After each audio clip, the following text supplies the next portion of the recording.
Hello mga kabayan, ito na naman po ang inyong Junjun at magre-react na naman po tayo sa isang video. So ang video po na ito ay tungkol po dun sa pag-attend ni VP Sara sa anniversary ng Kingdom of Jesus Christ. Okay? So paunang pananalita lang po. So hindi po ako pro or against Kingdom of Jesus Christ. Okay, kung ano man po ang nangyayari sa kanila, alam ko po na lalabas din ng katotohanan. At syempre po, kailangan manaig yung rule of law, yung batas po. Ano? Ang sa akin po dito, nagre-react lang ako para po doon sa sinabi ni VP Sara na napakaganda po ng kanyang mga sinabi kasi never po siyang nagbanggit ng masama tungkol po sa mga tao. Alam niyo naman po, pag normal na tao, di ba? Kung may sama ka ng loob, mababanggit mo. So, mga binanggit niya lang po doon is, yun nga, na yung totoo na merong atake sa Office of the Vice President. Nakita naman po kasi natin. Nakita naman natin kasi doon sa pagdinig sa budget ng Office of the Vice President. Halatang-halata naman po kasi yung mga House of Representatives na talagang may atake, So, kaya ko rin po nasasabi yun. Okay? Tapos, syempre po, nagbigay din siya ng payo sa mga KOJC members na napakaganda po sa akin bilang isang Katoliko, bilang isang Kristiyano, na napakaganda po nung mga sinabi niya. Okay? Na, yan alam niyo po yung, yung sabi nga po ni Jesus, di ba? Ni Jesus Christ, ni Papa Jesus, na kapag binato ka ng bato, batuhin mo ng tinapay. Diba? So, napakaganda po. So, panoorin po natin ang video at sabay-sabay po tayo mag-react. Junjun is in. Paglingkod sa ating minamahal na Pilipinas. Maraming salamat po.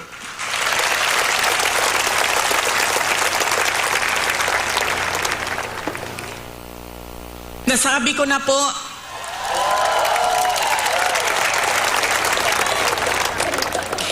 unahin ko po muna ang mga naririnig ko at narinig ko rin na nasabi ng miyembro ng Kingdom of Jesus Christ na sala manggunitanan ni Inday Sara ug nidagan pa siya presidente dili ta magkalisod-lisod ani atong nasod.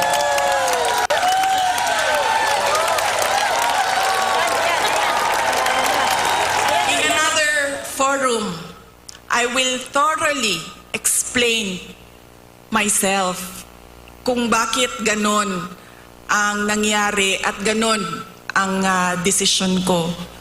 Pero sa ngayon, hinihingi ko lang ang patawad ninyo na nagkamali ako.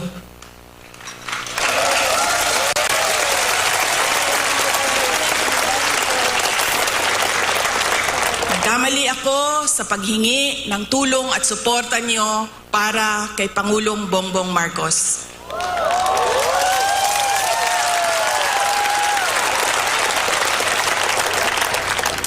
I was on the mistake belief that we were together on the platform of unity and continuity. Nagkamali ako. Kaya hinihingi ko ang patawad ninyo.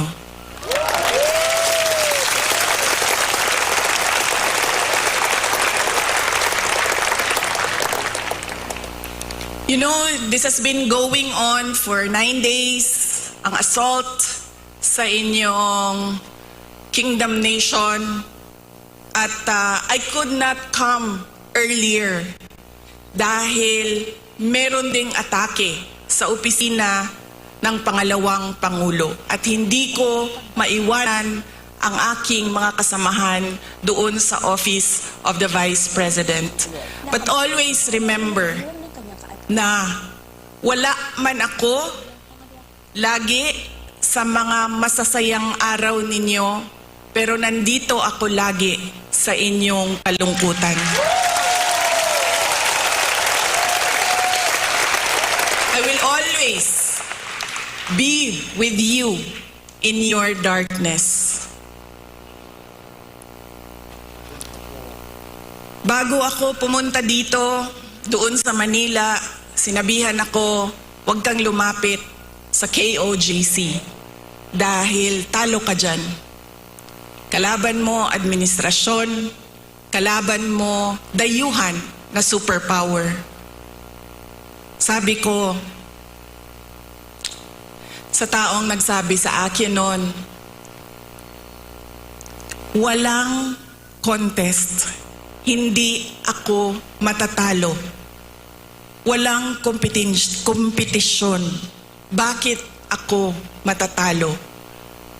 They may be a minority.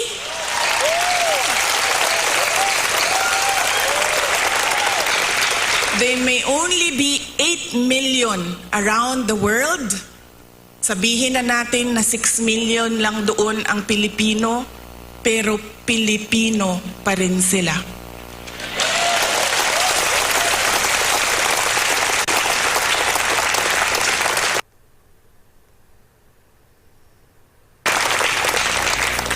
Noong ako ay naging Vice President, isa sa lagi na problema natin, hindi lang dito sa Davao City, but sa iba't ibang lugar ng Pilipinas, ay ang disaster response.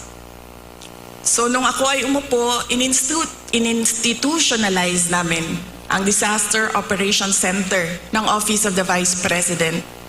Ang aming paghahanda ay disaster response. Pinaghandaan ang baha, pinaghandaan namin ang delubyo, typhoon, pinaghandaan namin ang earthquake, lahat ng maisip mo na kalamidad, pinaghandaan namin.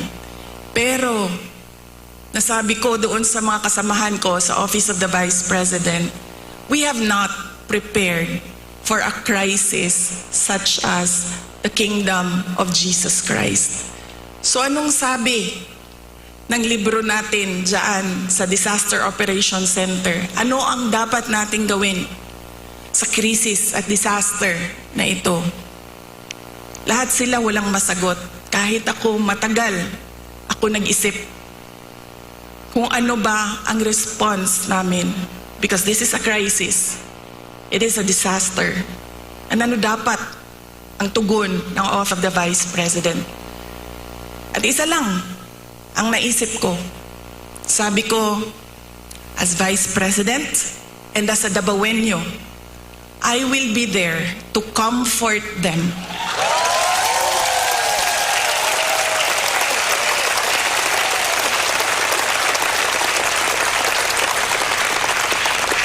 I have a moral obligation to assist them if they feel that they are persecuted. Kahit kukunti lang sila, trabaho ko yan bilang pangalawang Pangulo.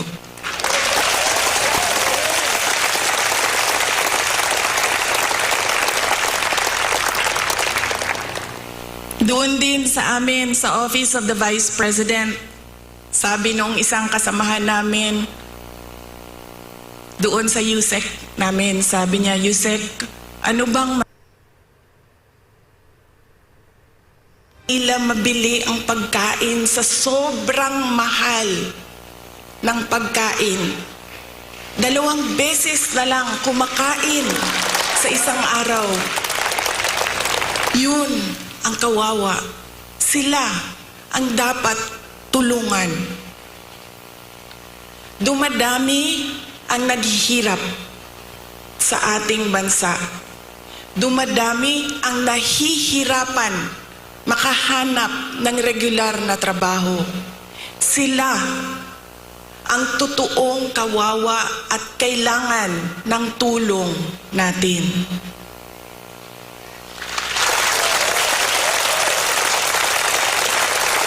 Ilang beses sa pag-atake sa akin, paulit-ulit ko sinabi, magtrabaho muna tayo.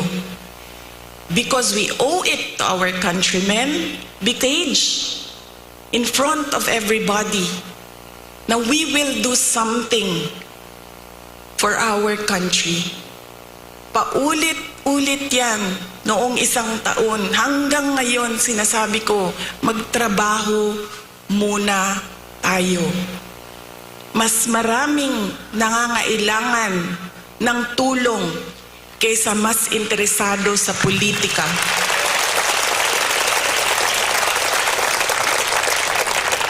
Pero this might is not about me and my problems.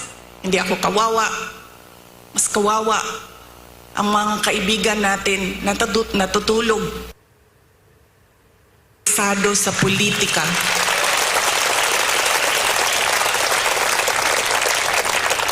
Pero this might is not about me and my problem.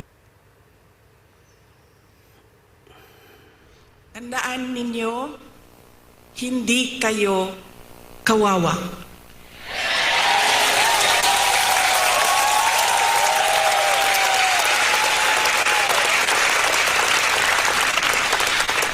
Tungod kay ang langit nung amahan naa pirmi kaninyo.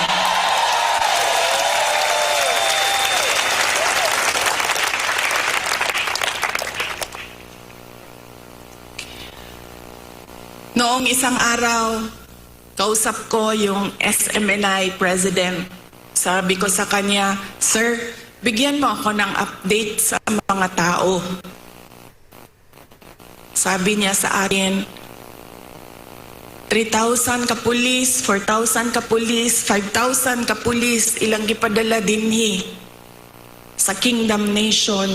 Nalisang na ang mga tao. Nangahadlok na sila. And then I said, mali nga malisang, mali nga mahadlok. Kay baw mo nga no, gipadalhan mo og 5,000 ka pulis na inyong istoryahon, na inyong ipasabot, na unsa na ang atong nasod, asa na ang rule of law.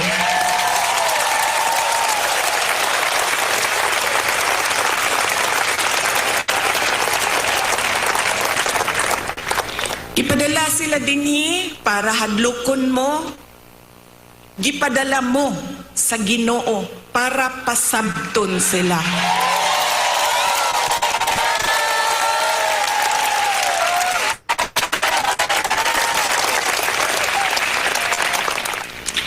If they come from a place of violence, the Kingdom Nation is the expert on peace. Kay baw mo anak.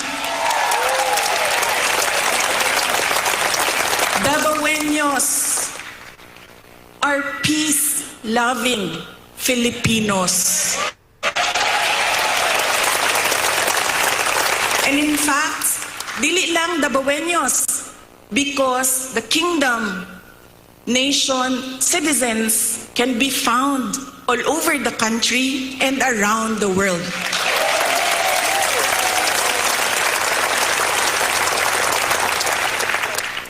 Kung ang gidala ni nila, if they bring you violence, give them peace. Show them peace.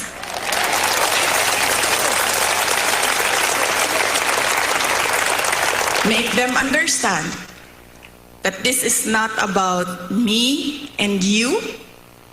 This is about the abuse of power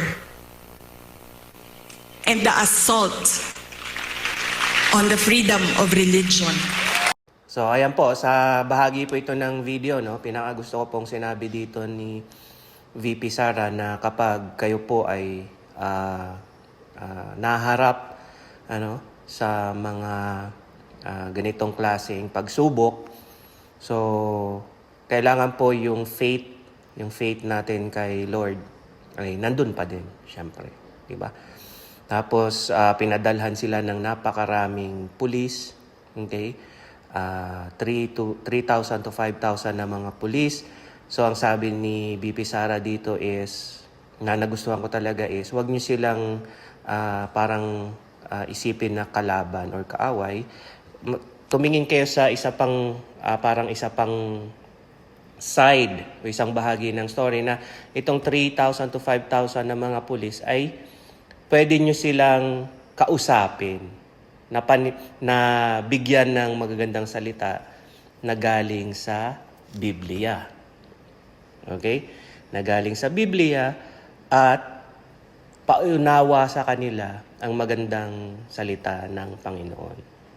Okay? Kung meron silang mga bala, meron silang mga tear gas, at kung ano-ano pang sandata, ang pinakamalakas na sandata pa rin po ay ang salita ng Panginoon. Okay?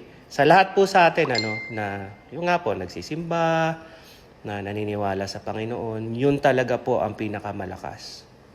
Okay? Hindi lang sa mga KOJC members, sa lahat po ng mamamayan. Okay? Kapag kayo po ay feeling down, struggling sa buhay, nahihirapan sa buhay, paniwalaan nyo lang po, kapit lang po kayo sa salita ng Panginoon at hindi po kayo, okay, mawawala sa tamang landas. Tandaan po natin yun. Because the kingdom, nation, citizens can be found all over the country and around the world.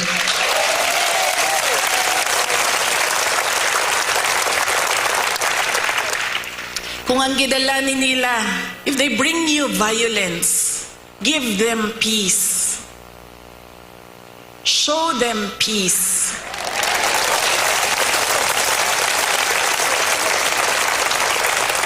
Make them understand that this is not about me and you. This is about the abuse of power and the assault on the freedom of religion.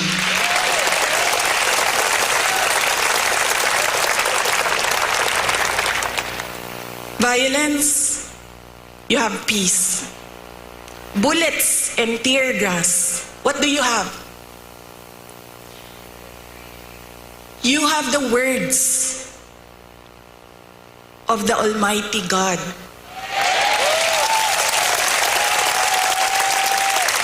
You have the Bible.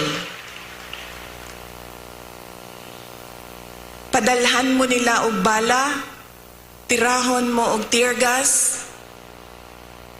Preach to them the words of God.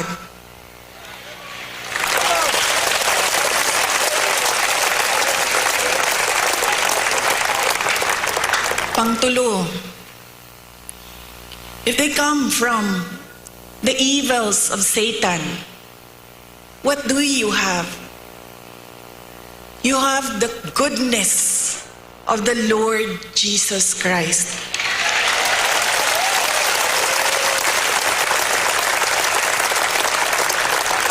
And always remember, kahit saan ka man pumunta, lahat nagsasabi, good triumphs over evil.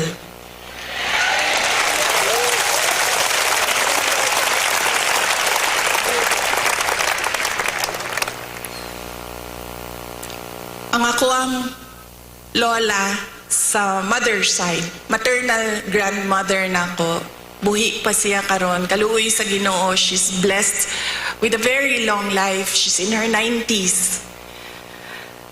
Lumad sila dinhe sa Davao del Sur ug Davao City, sa Padada Davao del Sur ug diri sa Davao City.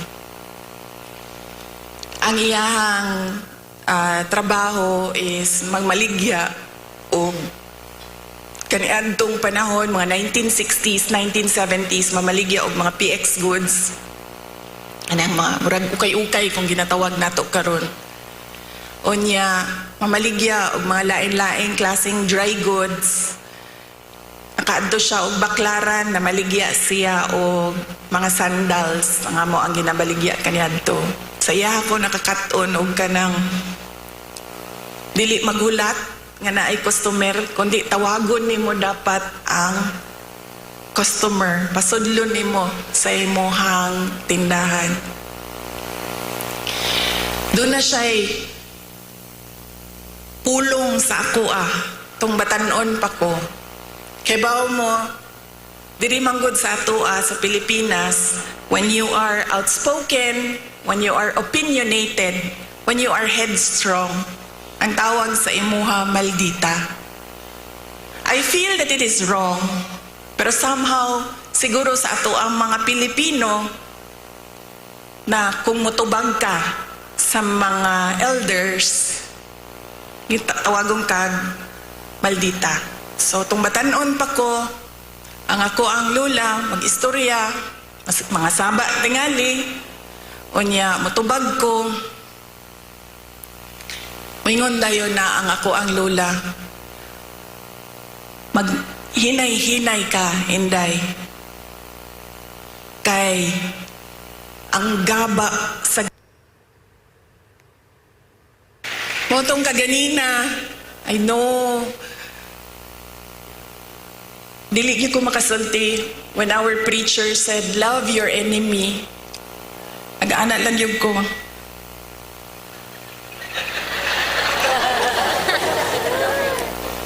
Wala pa ko sa punto sa mga miyembro. I am not in that level of spiritual enlightenment na I can love my enemies. Wala pa ko sa inyong level. O to kaganina nag-anak ko. Para di ko makasala.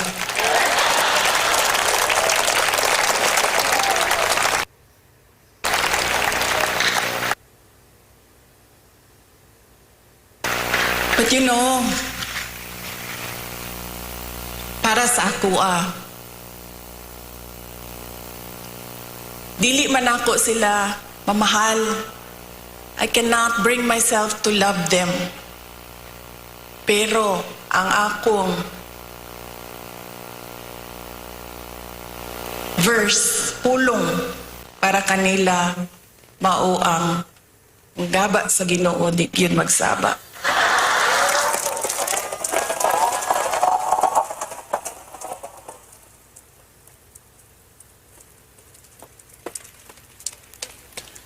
Mauna siya ang prinsipyo sa ako ang lula po rin.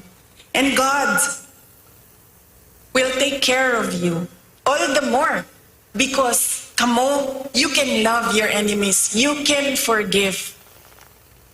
So you will gain victory.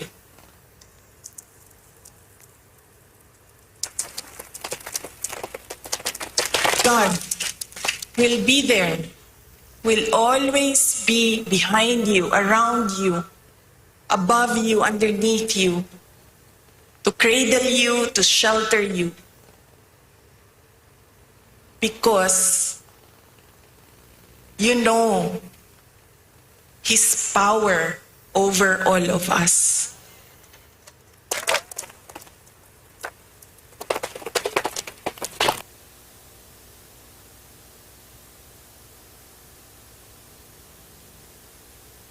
Wall. And then nakabutang dito 39th anniversary. Nakauna-una ko nga sa pagtuo sa mga inchik, malas magud ang 9.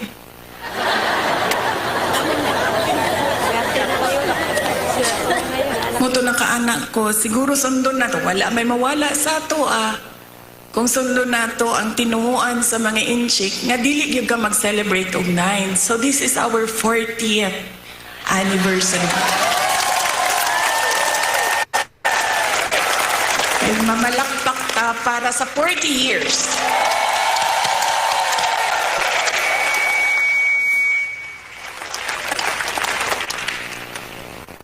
You have come a long way from 1 to almost or approximately 8 million around the world.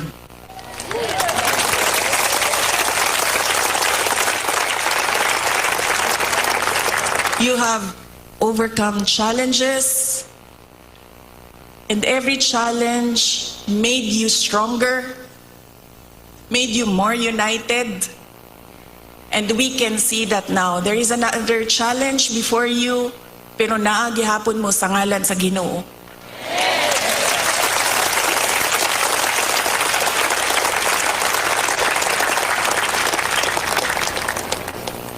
ug sa tanaw nako sa kadaghan sa kalisod ug sa kadaghan sa pandaot ug sa kadaghan sa dili pagtuo sa inyo ha ug sa kadaghan sa pag kanang kansyaw ba sa inyong pagtuo, I think you will reach 100 years or more.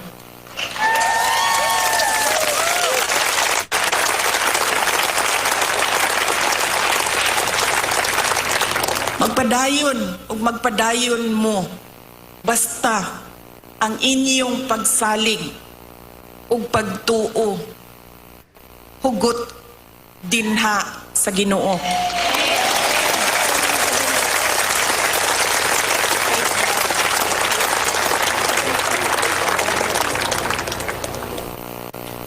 During COVID,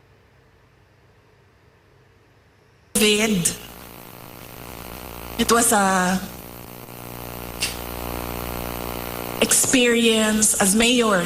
It was an experience that I do never want to go through again. The COVID-19 pandemic.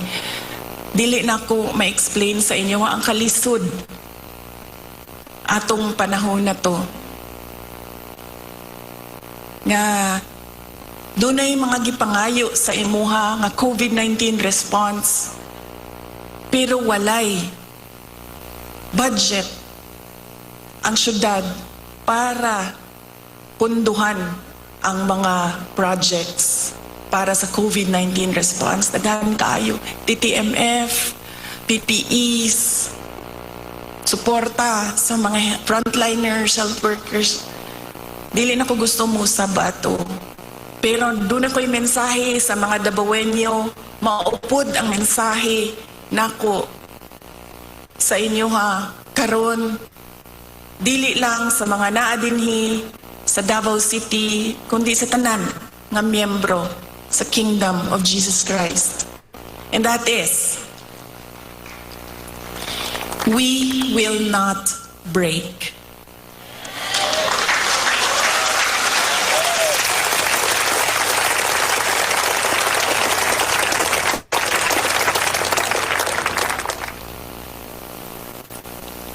On my way here, kaganina, nag-ingong kong,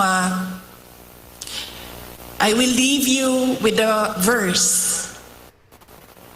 And nangita ko og verse, butang na ako dito, of being afraid. Na doon ay isa, on top of the list, which will guide you, which will guide me, which will guide our countrymen through these dark times of our nation. And that is Psalm 23, verse 4. Even though I walk through the valley of the shadow of death, I will fear no evil, for you are with me.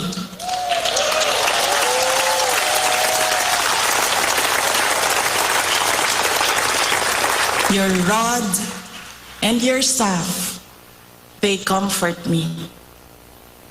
Ayaw mo kalimot na ay Ginoo nga nagtanaw sa ato ang tanan.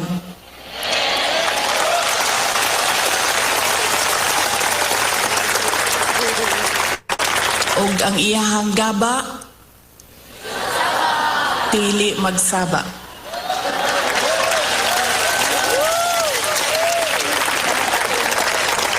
Let us clap for 100 more years.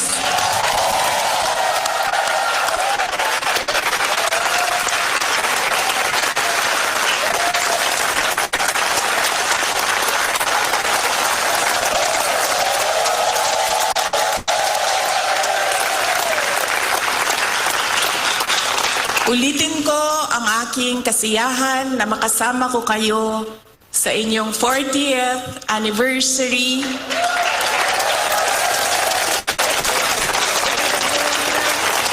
We will not break. Happy 40th anniversary, Kingdom of Jesus Christ. God save the Philippines. Shukran. So ayan nga po mga kapatid, napanood natin ang kabuuan ng video. So nawa po'y marami tayong natutunan.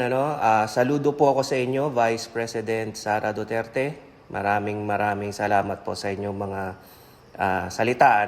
Ako kahit di ako Kingdom of Jesus Christ member, pero napakaganda ng mga sinabi nyo. Okay? Totoo po yun, yung sa Psalm 23 verse 4. Okay? Sa lahat po ng nag-aalinlangan dyan, sa anumang hamon ng buhay, huwag po kayong panghinaan ng loob. No? Kasi sa lahat po ng inyong paglalakbay, nasa tabi niyo po ang Panginoon. Mapunta man kayo sa madilim na bahagi ng inyong buhay, huwag kayong mawawalan ng pag-asa, paghihinaan ng loob, dahil kasama niyo po palagi ang Panginoon. Okay? So, sa mga nakapanood po ng video, nakita naman po natin ang sinseridad ng ating Vice President. Nawa po ay kung may puso man po, yung ibang mga member ng nasa pamahalaan natin, mababa at mataas man yan. Sana po, kahit konting kurot, naunawaan nila yung kahalagahan po ng pagiging makabayan, makadiyos, at makatao. Yun po ang importante sa lahat naman po siguro ng tao sa buong mundo. Yun po ang importante sa atin. Maliban sa, wag na ang pera. Ang pera, pag nagtrabaho ka, nandyan naman yan. Totoo lang, nandyan naman yan. So ayan po, mga kabayan, maraming salamat sa panood sa aking video. Ito po si Junjun. Junjun is out.